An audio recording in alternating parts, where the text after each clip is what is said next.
Hey guys, Austin here with a product review from Rapido.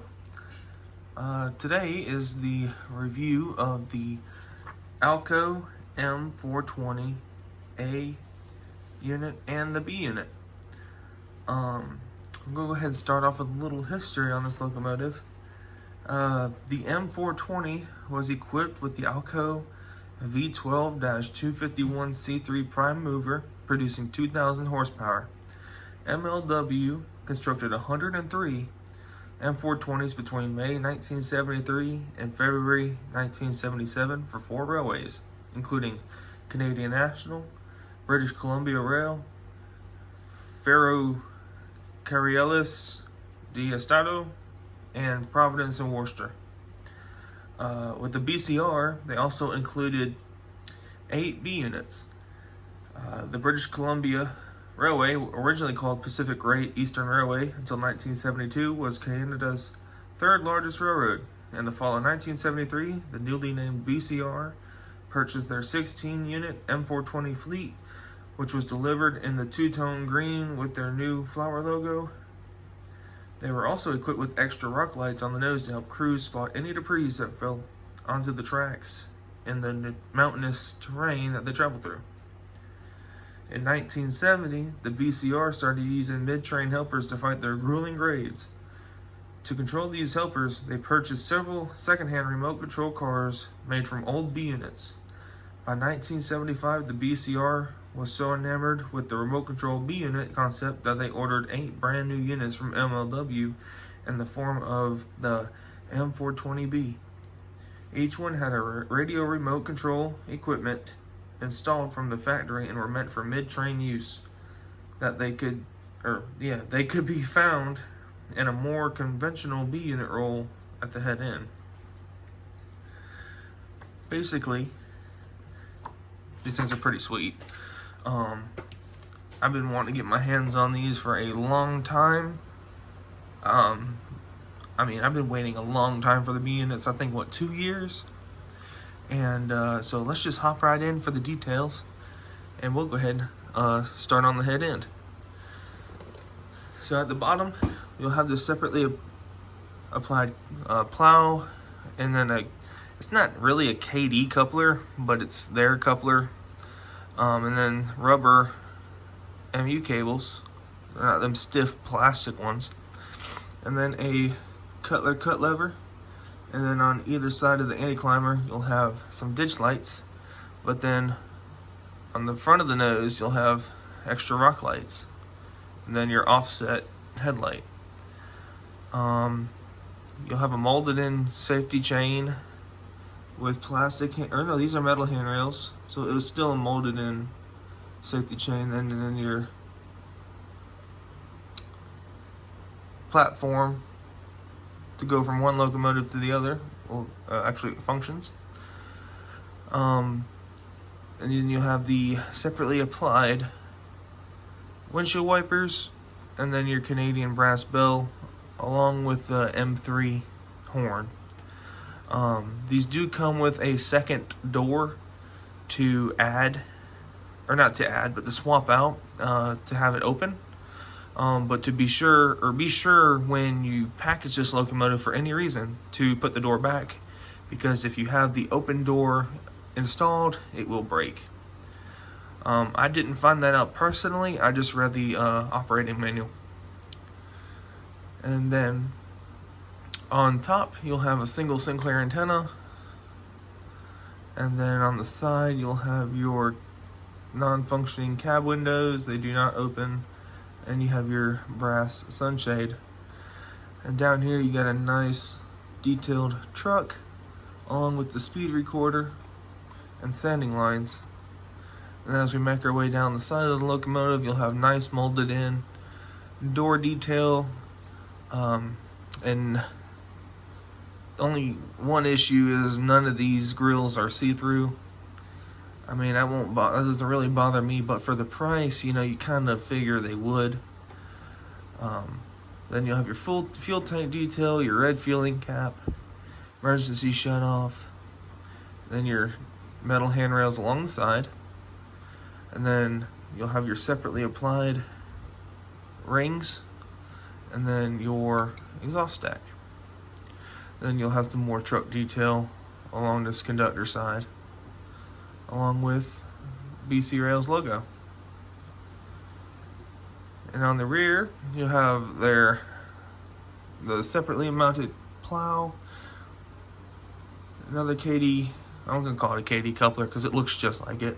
KD coupler, your rubber MU cables and air lines, and separately applied cut bar, and then more of your metal handrails along with your operating platform. And then you'll have 4 separately applied grab-ons going up to the roof, along with operating marker lights and see-through number boards, and then your headlight. And then the other side is basically the same as the conductor side, but you'll have your brake wheel, more of your truck detail, along with the sanding lines and your speed recorders. And you'll have your fire extinguisher decal, your nice BC Rail crisp lettering, and then you'll also have your air dryer, your air tanks, and then also one thing I forgot to mention, on the front there also are marker lights underneath this top grab-on. So this is the A unit. Alright, here is the B unit, and we will start off with the front. As you can tell, there is no cab, but you also have your separately applied plow, KD coupler, rubber MU hoses, air hoses, your Cutler cut lever, your functioning walkway, and then your metal handrails with molded and safety chain.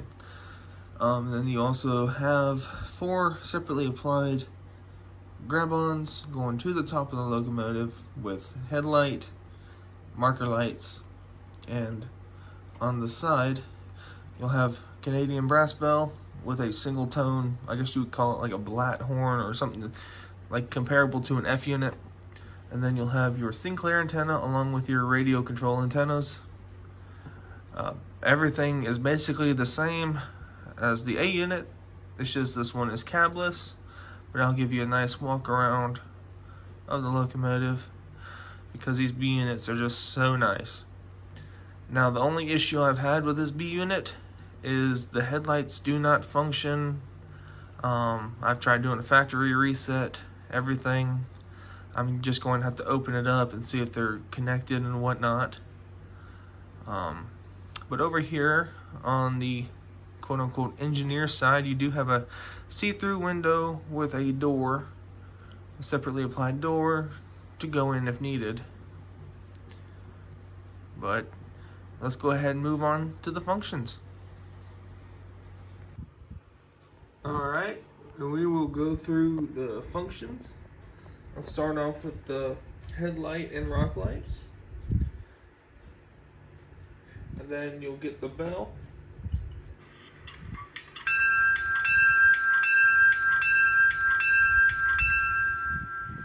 Then the horn.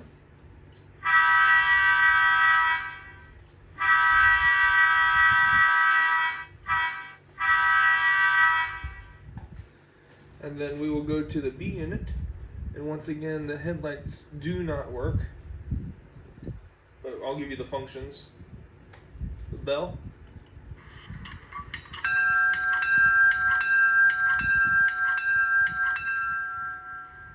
And then the horn.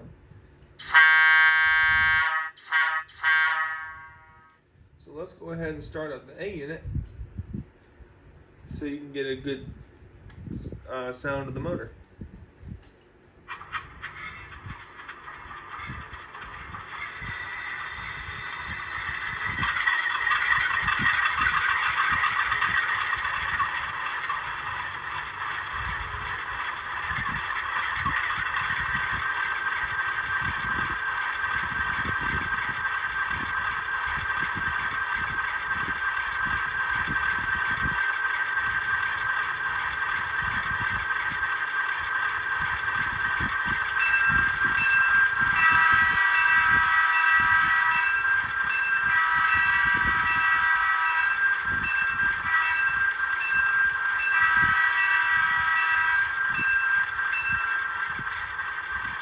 Alright, and next we will do a shutdown sequence.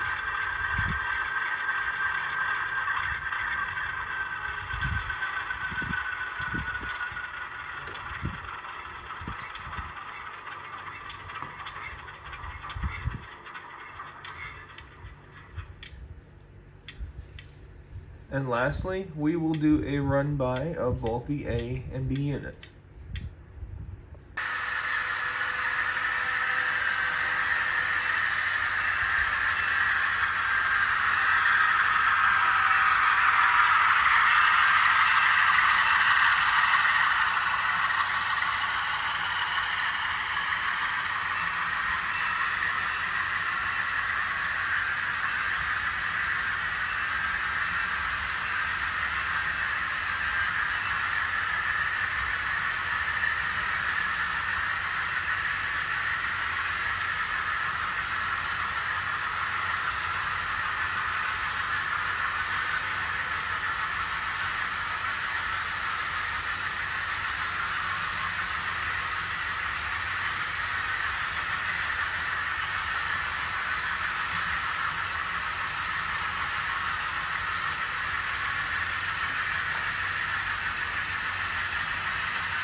And that will be the end of today's review. You can basically pick these up at any Rapido dealer that has them in stock. I ended up getting these from Train World, and I think I paid her a little over $600, and I also paid for shipping. So I think after everything it was like $650. But yeah, I hope you guys enjoyed the video. I also have one coming up of the Athearn Genesis Ferromex SD70 Ace, and also the Rapido GP9RM. So hope you guys enjoyed. Please don't forget to comment down below, like, comment, and subscribe. I'll see you guys later.